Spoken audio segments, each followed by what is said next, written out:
안녕하세요. 조현 목사입니다. 오늘은 로마서 8장에 있는 마지막 부분의 말씀을 계속해서 읽어가겠습니다. 8장이 좀 길었지요. 그만큼 내용이 중요하고 또 우리가 알고 있으면 신앙에 굉장히 큰 도움이 되기 때문에 제가 좀 길게 또 자세하게 살폈습니다. 자, 오늘은 31절 말씀부터 어쩌면 로마서 8장의 가장 중요한 말씀, 28절에 있는 말씀과 또 31절 이하에 있는 말씀이 우리에게 가장 크게 위안이 되기도 하고 또 중요한 말씀처럼 여겨집니다. 한번 보겠습니다. 31절.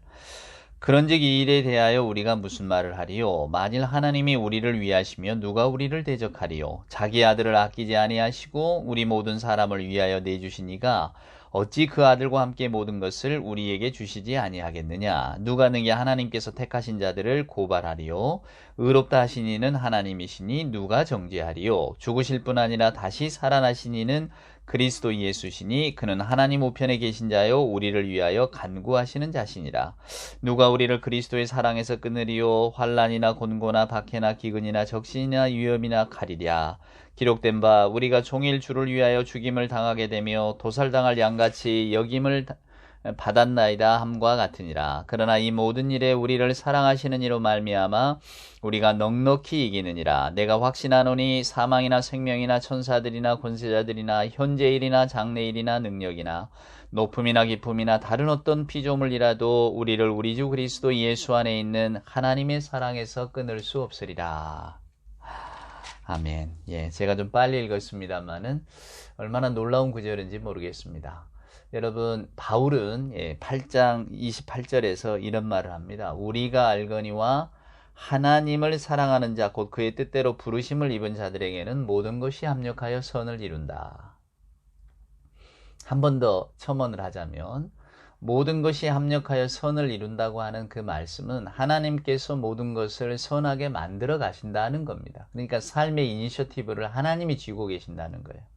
우리가 예수를 믿고 하나님의 자녀가 됐다는 의미는 그것 아닙니까? 삶의 주도권이 내게 있는 게 아니라 저는 하나님께 있음을 압니다. 우리가 잘 부르는 찬송가 가운데 좋으신 하나님 찬송가 있잖아요. 좋으신 하나님, 참 좋으신 나의 하나님. 우리가 하나님을 좋다고 고백하는 이유가 뭡니까? 하나님이 모든 일을 선하게 하실 거기 때문에 그러합니다. 선하다고 하는 의미는 종국에 가서 드러날 일이죠. 여러분, 그래서 제가 지난 시간에도 말씀을 드렸지만은 이 선하다고 하는 것을 우리 삶의 현실에만 국한시켜서는 안 됩니다. 닐 기우메트라고 하는 사람이 있어요. 저도 이분의 그 우화집을 굉장히 좋아하는데 이분이 쓴 우화 가운데 이런 이야기가 나옵니다. 이제 어떤 그 양을 치는 주인이 먼 길을 떠나게 됐어요. 그래서 인근에 있는 양치기, 양을 잘 친다고 소문난 사람에게 자기 양을 맡깁니다. 말합니다. 우리 양들 먹일 풀은 저쪽에 있다고. 근데 저 풀을 먹이면 된다고. 양치기가 알았다고. 염려 말고 다녀오라고 갔단 말이에요. 근데 이제 양치기가 새로 맡은 양치기가 양들에게 풀을 먹이잖아요. 근데 풀을 먹이다 보니까 이 맛없는 풀을 먹고 있는 것 같단 말이에요. 조금 저 풀에다가 뭔가를 좀 약을 쳐주면 뭐 좀 조미료를 좀 넣어주면 훨씬 더 잘 먹을 것 같은데. 그래서 이 양치기는 원래 주인의 말을 무시하고 이제 자기가 거기에다가 풀에다가 뭔가를 타기 시작합니다. 뭘 뿌리기도 하고. 그러니까 양들이 훨씬 더 그걸 잘 먹었죠. 이제 어느 날 양 주인이 돌아왔어요. 양들이 생각보다 커져 있는 걸 보고 놀랍니다. 무슨 일이 있었구나 짐작을 하죠. 말을 합니다. 무슨 일이 있었느냐. 이 양치, 내가 좀 맛없는 것 같아서, 맛없는 풀만 뜯는 것 같아서 좀 맛있게 만들었다. 양주인이 말합니다. 원래 양주인이. 그러지 말라고 내가 부탁을 했는데 그랬구나. 근데 당신은 이제 당신 길을 갔으면 좋겠다. 나는 내가 내 양들을 지키겠다. 이랬단 말이죠. 그랬더니 그 양치기가 이런 말을 합니다. 좋습니다. 당신이 날들어 떠나가라 하니까 원래 내 양들은 아니었으니까 나는 갑니다만은 혹시 당신의 양들 가운데 나를 따라갈 양들이 있는가 한 번만 물어봅시다. 나를 따라서 갈 양들이 있는가 물어봅시다. 그리고 나를 기꺼이 따라간다고 하면 내가 그 양들을 데리고 가게 해주시오. 우화니까요. 뭐 이야기의 결말이 어떠하든지 여러분도 짐작하시죠. 그 성경 말씀을 우리는 하나님의 말씀으로 믿고 받아들입니다. 그렇죠? 근데 그 하나님의 말씀, 즉 성경은 하나님의 구원 계획에 대해서 저와 여러분에게 그 하나님의 장대한 계획을 알려주고 있는 책인데, 우리는 그 하나님의 장대하심을 꼭 우리들의 이 작은 세계 속으로 끌어내리려고 합니다. 그래서 모든 것이 합력하여 선을 이룬다고 하는 이 말도 예수 믿으면 다 잘 될 겁니다. 잘 될 겁니다. 염려 마십시오. 모든 일이 만사형통할 겁니다. 이런 식으로 끌고 가버린다 그 말입니다. 이것은 양치기가 풀에다가 뭔가를 탄 겁니다. 근데 저는 아까 그 닐 기우메트 이야기 가운데 좀 섬뜩했던 게, 이 양치기가 그냥 떠나가지 않고 나를 혹시 따라가고자 하는 양들이 있다면 내가 데려가도 괜찮을까요? 물었는데 정말로 얼마나 많은 양들이 원래 주인에게 남아 있었을까? 대부분은 그 새로운 양치기를 따라가지 않았겠습니까? 맛있으니까, 입에 좋고. 우리는 신앙생활을 하고 또 하나님을 믿으면서도 하나님이 세계를 구원하시고 또 영원한 생명을 우리에게 주신다, 이런 하나님보다는 그저 내 삶에 좀 영향을 끼쳐 주셨으면, 무슨 이야기인가? 내 삶을 좀 만사형통으로 이끌어 주셨으면, 어려움이 오면 좀 피하게 하시고 좀 안전하게 좀 해주시고 또 하는 일마다 좀 잘되게 해주시고 내가 기도하는 건 좀 다 들어주셨으면. 생각해보면 굉장히 이기적인 반론데 그렇잖아요, 여러분. 아니, 세상에 어느 누가 잘 살기를 원치 않은 사람이 있고 건강하지를 원치 않은 사람이 있겠습니까? 나와 관계되는 사람들, 내 자녀들, 내 사랑하는 친지들, 친구들 다 잘 되기를 바라는 것 아니겠어요? 그렇잖아요, 여러분. 근데 하나님께서 나의 이 욕심을 좀 잘 채워주셨으면 좋겠다, 이렇게 생각하고 하나님을 그렇게 여겨진다면 여러분, 우리는 과연 어떤 하나님을 믿고 있는 걸까요? 항상 성경은 종말론적 관점에서 하나님의 계획을 이야기합니다. 여러분, 교회라는 것도 제가 누누이 말씀드리지만 종말론적 메시아 공동체 아닙니까? 다시 오실 주님을 기다리잖아요. 다시 오신다는 건 언제 오십니까? 세상의 종말이 올 때에 오시는 거 아니겠어요? 세상의 종말이라고 하는 건 뭡니까? 저와 여러분이 경험하고 바라보고 이런 것들 아니에요? 우리가 눈으로 보고 손으로 만지는 모든 것들 아닙니까? 근데 이 세상에 종말이 온다 그 말입니다. 즉 우리가 경험하고 알고 있고 우리의 상식 수준에서 우리의 역사 가운데 우리가 예측할 수 있는 이 모든 것들이 다 붕괴되어진다는 겁니다. 너무 낯선 거죠. 그것이 종말입니다, 여러분. 근데 우리는 교회라고 하는 것은 그것을 기다리는 공동체예요. 그러니까 모순이지 않습니까? 종말을 기다리면서 현재의 삶을 더 잘 살기를 도모한다고요? 우리가 그 딜레마 속에 있는 거죠. 그럼 그렇다고 종말을 기다리는 우리가 예적에 무슨 다미 선교회 뭐 이런 사이비 종파들처럼 뭐 세상 일 다 그만두고 주님 오시기만을 기다립니까? 모여서 기도하면서 직장이고 학교고 다 그만두고 말입니다. 그것이 그럼 진정한 메시아 공동체입니까? 아니죠. 그러니까 우리는 여러분 신앙인의 삶이라고 하는 것은 땅은 현실에 딛고 있으되 우리의 머리 또 우리의 마음 가장 깊은 곳에서는 하나님의 세계를 바라보고 있는 겁니다. 그러니까 오늘 성경의 말씀은 여러분 우리의 현실 세계 속에서 이게 그대로 이루어지기를 바라거나 혹은 이것이 현실 세계 속에서 그대로 우리에게 경험되어진다고 보시면 안 된다 그 말입니다. 언제나 성경 말씀은 종말론적 관점에서, 재림의 관점에서, 영원한 생명의 관점에서 보셔야 한다는 거예요. 하나님의 계획 틀 안에서 보셔야 오해가 없다 그 말입니다. 모든 것이 합력하여 선을 이룬다. 다 잘 될 거야. 지금은 실패할지 몰라도 나중에 꼭 성공할 거야. 지금 내가 뭔가를 도모하고 준비하고 있는데 지금은 잘 안 될지 몰라도 나중에는 반드시 성공하게 될 거야. 모든 게 합력하여 선을 이룬다고 하니까 그게 아니라고 하는 거죠. 저와 여러분이 온전하게 하나님을 신뢰한다면 내 인생의 삶이 내가 의도한 대로 또 내가 바라고 소망하는 대로 흘러가지 않더라도 항상 나를 사랑하시는 아버지, 그 하나님에 대한 확신을 갖고 있다면 하나님께서 내게 경험케 하시는 이 모든 것들, 그것이 슬픔일 수도 있고 고난일 수도 있고 아픔일 수도 있죠. 뜻대로 되지 않음도 있죠. 이런 것들을 다 겸손하게 받아들일 수 있는 예, 그런 마음자리가 되어야 한다는 겁니다. 아니, 여러분, 우리가 몸이 아파서 의사에게 가면 의사가 이거 지시하고 뭐 하지 말라 하라 하잖아요. 우리가 다 똑같은 성인이고 똑같은 어떤 그 교육적 수준도 같고 뭐 그랬다 칩시다. 근데 우리가 왜 의사 말을 믿습니까? 그가 내게 하는 일이 선한 줄 알기 때문에 믿는 것 아니에요. 비록 좀 고통스러워도 뭐 하지 마십시오, 뭐 어쩌십시오 해도 우리는 그것을 그냥 받아들이잖아요. 순종하잖아요. 왜? 그것이 내게 유익이 될 줄 알고 있기 때문에 우리는 그러하다 그 말입니다. 말씀도 마찬가지예요. 하나님이 선하시다는 것을 믿는 순간 우리는 하나님이 내게 주신 모든 것들을 아멘으로 받아들이는 훈련을 해야 한다는 겁니다. 그것이 때로는 슬픔이든 아픔이든 그게 때로는 뭐 고통이든 말이에요. 그래서 이게 신비해요. 하나님의 말씀은. 저와 여러분이 하나님의 자녀가 된다는 것도 신비로운 일이고 우리가 하나님의 말씀을 믿을 수 있다는 것도 정말로 성령의 도우심이 없이는 불가능한 일들입니다. 왜 그런가요? 우리는 대부분이 다 편안하고 잘 살기를 바라지 우리가 뭔가 우리 삶이 어그러지거나 엉뚱한 길로 가는 것을 원하는 사람은 없잖아요. 저와 여러분이 신앙생활하면서 우리가 오해라든가 아니면 큰 혼란 가운데 빠지는 경우가 내가 의도하는 대로 되지 않았을 때 나는 하나님을 잘 믿는다고 믿었는데 내 세상의 삶의 일이 왜 이렇게 팍팍한가 라고 하는 것들을 느낄 때면 우리가 굉장히 곤혹스럽지 않습니까?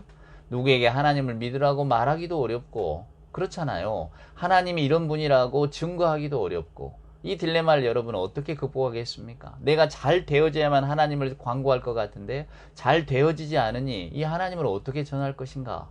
이런 고민들을 다 갖고 있지 않습니까?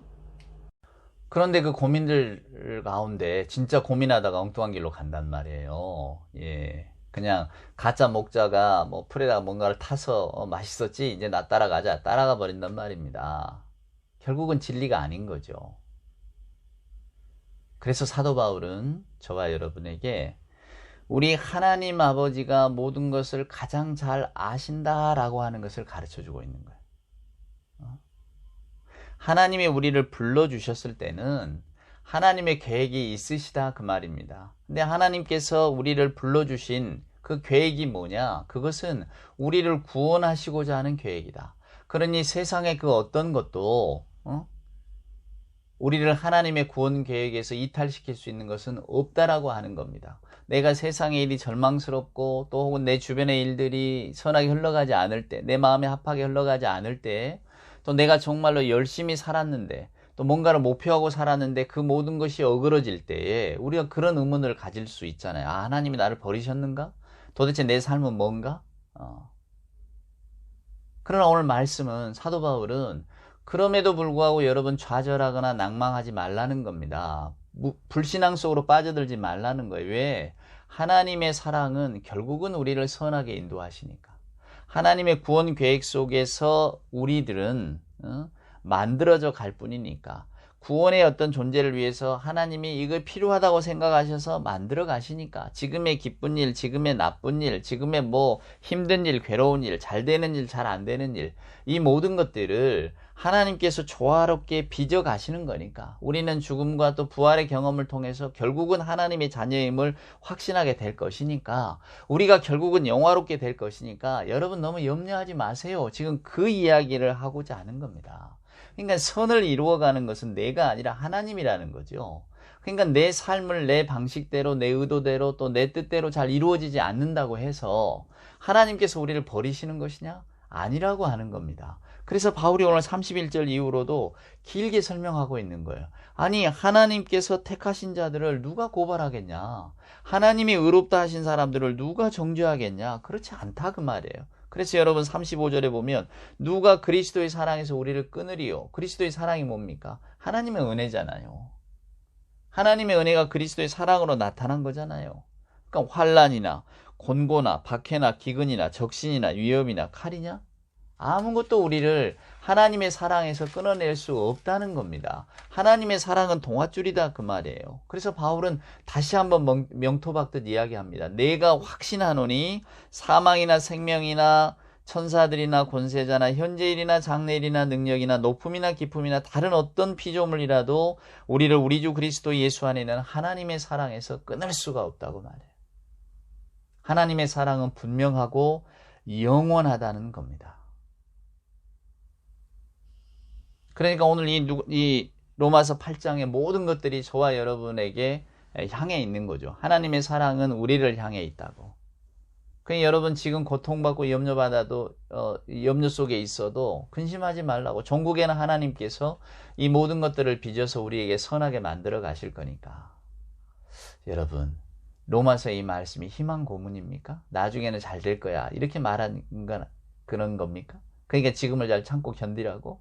내가 지금 예수 믿으면서 내 삶을 이렇게 바라볼 때 잘 안 되어져 가는 것 때문에 속상한데, 나중엔 잘 될 거야, 희망 고문하는 겁니까? 나 죽은 다 필요 없고 나는 그냥 현실에서 좀 잘 살았으면 좋겠다. 제가 자주 드리는 말씀처럼 그럼 그렇게 사시면 됩니다. 굳이 예수 그리스도 부활의 소망 안 붙드셔도 된다, 그 말입니다. 세상에는 현실의 삶을 즐겁게 살아갈 수 있도록 인도하는 방식들, 그거 필요한 게 돈이라면 돈 버는 방법들, 필요한 게 사람이라면 대인관계 기술들, 건강하고 싶다면 건강에 관한 여러 가지 정보들 넘쳐납니다, 여러분. 근데 왜 성경 말씀을 붙들고 계세요? 왜 지금 이 말씀을 듣고 계십니까? 차라리 거기에 귀를 기울이시지. 거기에 훨씬 좋은 정보가 많은데. 하나님 말씀은 아까도 말씀드렸지만 종말론적 관점에서, 재림의 관점에서, 영원한 생명의 관점에서 꼭 비추고 보셔야 됩니다. 우리의 현실의 눈, 이 길어봐야 얼마입니까? 100년? 기껏해 100년 넘는다고 합시다. 과학기술의 발달에 따라서. 그래 보아야 뭐가 달라집니까, 여러분? 죽음으로 끝나는 삶들 아닙니까? 우리가 결국은 노화되고 노쇠해서 끝나는 삶들 아니냐, 그 말이에요. 근데 그 삶을 고작 유지하고자 하나님의 말씀, 이 영원하신 하나님의 말씀, 수천 년 동안 믿음의 사람들이 붙들어오고 신앙 고백했던 이 하나님의 말씀을 그 현실의 삶에다 이렇게 종속시키려고 하신단 말이에요. 그래서 신앙은 말씀을 통해서 오는 것이고, 말씀을 듣는 순간이 아니면 우리는 신앙, 믿음과 가까이 있을 수가 없습니다. 우리에게 닥치는 현실의 삶이 너무나 거대하기 때문에, 그리고 우리의 관심과 생각이 온통 현재의 삶에 머물러 있기 때문에 부활의 관점, 종말론적 관점, 영원한 생명의 관점, 이런 것들을 생각하기가 어렵지요. 단지 말씀을 대할 때에만 아니구나, 여기에 목숨을 걸고 소망을 걸었던 사람들, 믿음의 사람들이 있었구나, 하나님께서는 그들을 통해서 하나님의 구원 계획을 또 우리에게 들려주고 계셨구나 라고 하는 것을 우리가 이제 깨달으면서 조금은 진지하게 종말론적 관점으로, 조금은 정말로 소망 가운데 재림의 관점으로, 조금은 영원한 생명의 관점으로 눈을 뜨고 나갈 수 있는 거죠. 오늘 바울의 이야기는 간단하게 요약하면 이렇습니다. 8장의 내용은 하나님이 우리를 부르셨다는 거예요. 그러니까 우리가 뭔가 열심히 노력하고 애써서 하나님의 마음에 합한 사람이 돼서 하나님이 우리를 어여삐 보셨다, 이제 이런 게 아니에요. 그러니까 우리의 주도권은 우리에게 있는 게 아니라 하나님께 있는 거죠. 우리는 늘 우리 인생의 주도권은 내게 있다고 생각하며 살아오잖아요. 그리고 그것이 선하다고 가르치는 사회 속에 있잖아요. 그러니까 우리는 다 자기 개발하려고 애쓰고, 자기 성공하려고 애쓰고, 자기가 좀 그럴듯한 존재로 살아가 보려고 발버둥을 칩니다. 그게 오늘날의 사회가 우리에게 요구하는 인간의 모습이니까요. 그런데 바울은 그 이면의 이야기를 하고 있습니다. 우리가 살아가는 삶, 열심히 발버둥 치며 살아가는 삶, 현실의 삶, 거기에서는 그렇게 살아가면 된다, 그 말이에요. 우리는 나름의 현실의 삶을 살아가려고 다 애쓰는 사람들 아닙니까? 그렇지만 우리가 잊지 말아야 될 게 있다는 겁니다. 그게 뭡니까? 하나님의 은혜요, 그리스도의 사랑이다, 그 말입니다. 우리는 그런 존재라는 걸 잊어서는 안 된다는 거예요. 그래서 때로는 환난, 기근, 칼, 위협 다 오죠. 왜 안 오겠습니까? 우리가 뭐 별반 다르겠습니까? 그저 인생의 삶을 걸어가는 순간에 우리에게 닥쳐진 일들은 대동소이하죠. 때로는 칼을, 때로는 적신, 때로는 환난, 때로는 고통 가운데 있기도 하죠. 그렇지만 하나님께서 우리를 선택하셨기 때문에 하나님은 결국 그 모든 것들을 버무려서 선하게 만들어 가실 겁니다. 나는 그런 믿음이 있습니다. 그러니까 지금 우리 눈앞에 벌어지는 현실의 일들이 잘 이해가 되지 않고, 야, 내가 이것만 없으면 좀 신앙생활 더 잘할 것 같은데, 이런 생각들도 막 일어나지 않습니까? 또 내가 이런 일이 있지 않았더라면 내가 세상을 원망하거나 사람을 원망하는 일이 없었을 텐데, 우리가 이런 생각도 할 수 있죠. 내 삶에 이런 일이 벌어지지 않았더라면 얼마나 좋았을까. 그러나 그런 일들까지도 하나님께서는 선하게 만들어 주실 줄 나는 믿고 있다, 그 말입니다. 그것을 우리가 언젠가는 알게 될 것인데 지금은 알지 못하죠. 지금은 내 현실의 삶에 매여 있으니까. 그러나 우리는 조금의 시간이 흘러간 다음에는 그때 그 일로 인해서 내가 지금 이 자리에 있는 거구나 알게 될 거라는 겁니다. 왜? 하나님께서 결국 우리를 그런 일들을 통해서 하나님께서 원하시는 선한 일로 이끌어 주실 줄 나는 믿고 있으니까. 그럼 우리도 그 안에서 살아가다 보면 하나님의 그 귀한 섭리를 깨달아 알지 않겠습니까? 그러니까 오늘 바울은 로마 교인들에게도 여러분이 지금 겪고 있는 고통들을 저는 잘 알고 있습니다. 삶의 어려움들도 짐작을 합니다. 그러나 여러분, 그 모든 것들 때문에 절망하거나 좌절하거나 낙심하지 마십시오. 하나님이 나를 외면한다고 생각하지 마십시오. 하나님께서는 이 모든 것들을 다 합해서 선하게 만들어 주실 겁니다. 아멘. 그 믿음이 있을 때에 우리가 이 세상을 살아갈 수 있는 거죠. 그 믿음이 있을 때에 아무리 큰 일이라도 우리는 그저 이런 일 저런 일로 여길 수 있게 됩니다. 크리스찬들이 어떤 그 하나님이 주시는 여유로운 성품을 갖게 되는 거죠. 왜? 당장에 내가 이게 없으면 죽는다는 생각에서 벗어나서 이럴 수도 있고 저럴 수도 있구나. 세상 사람들은 다 이러한 일로 인하여서 네가 얼마나 고통받고 눈물 가운데 있었는가. 그런 일만 없었더라면 네 인생이 좀 편안했을 텐데 이렇게 말할지 몰라도 저와 여러분이 정말로 하나님을 믿는다면 맞아요. 나도 그런 일이 내 인생에 없었으면 얼마나 좋았을까 날마다 생각합니다. 그것 때문에 때로 잠을 설칠 때도 있습니다. 하지만 하나님께서는 이 모든 것들을 연합하여 합력해서 선을 이루게 만드실 줄 저는 믿고 있기 때문에 왜 나에게만 이런 엄청난 일이 일어나는가? 왜 나만 이런 슬픔을 겪어야 되는가? 왜 나만 이런 고통 중에 있어야 되는가? 여전히 나는 이런 고통 중에 머물러야 되는가? 내가 풀지 못하고 의구심을 가졌던 인생의 문제들을 나는 오늘 이 바울의 로마서의 말씀에 기대어서 한번 풀어보겠습니다. 이런 생각, 이런 고백들을 하게 되는 겁니다. 이것이 신앙에 주는 위대한 힘입니다. 여러분 오늘 말씀을 잘 생각하십시오. 세상의 그 어떤 것으로도 하나님의 사랑에서 우리를 끊어낼 수 있는 것은 없습니다. 바울은 이 이야기를 하고 있는 거예요. 그러니까 오늘날 우리가 얼마나 든든합니까? 때로 내 삶의 과정 속에서 예기치 않은 일들이 벌어지고 또 내가 바라고 원하지 않은 일들이 마치 바라고 원했던 것처럼 눈앞에 떡 나타날 때 정말 그 가운데서 막 이 어린 시절에 프루스트의 시처럼 자작나무가 눈가를 때릴 때에 눈물이 나잖아요. 그런 것처럼 어찌할 바를 몰라서 눈물이 난다 할지라도 그러나 하나님께서는 이 모든 것 가운데 주도자로 계시고 그 하나님께서 이것들을 통해서 나를 종국에는 선하게 만들어 주실 줄 알고 있기 때문에 나는 하나님을 믿고 견디련다. 원망하기보다는 기대하면서 이 일들을 바라보련다. 하나님이 내 인생에 어떤 일을 지금 만들어 가실까 고민하고 생각하면서 나는 한번 이 일을 용기 있게 맞서 보리라. 이런 생각들이 들게 되는 것이죠. 여러분 오늘 이 말씀을 깊이 묵상하시길 바랍니다. 그리고 다른 말씀, 어떤 뭐랄까요? 우리 귀에 듣기 좋게 하나님의 말씀을 마치 우리 인생의 문제를 해결할 것처럼 적용하거나 보여주는 그런 말씀하고는 손절하시기를 바랍니다. 귀에 듣기는 좋아도 종국에는 선한 게 아닙니다. 적극적 사고방식, 긍정의 힘, 이런 이야기들에 빠져들면 안 됩니다. 그것은 그냥 세상을 살아가는 지식을 얻을 뿐이다 그 말입니다. 깊은 하나님의 세계로 들어오십시오. 그리고 들어오기 위해서 애쓰는 여러분들이 되시기를 소망합니다. 오늘 또 이 로마서 8장 마지막 하반절의 말씀이 저와 여러분에게 영적으로 유익이 되고 또 위로가 되는 큰 하나님의 사랑이 위안으로 다가오는 그런 말씀이 되어지기를 소원합니다.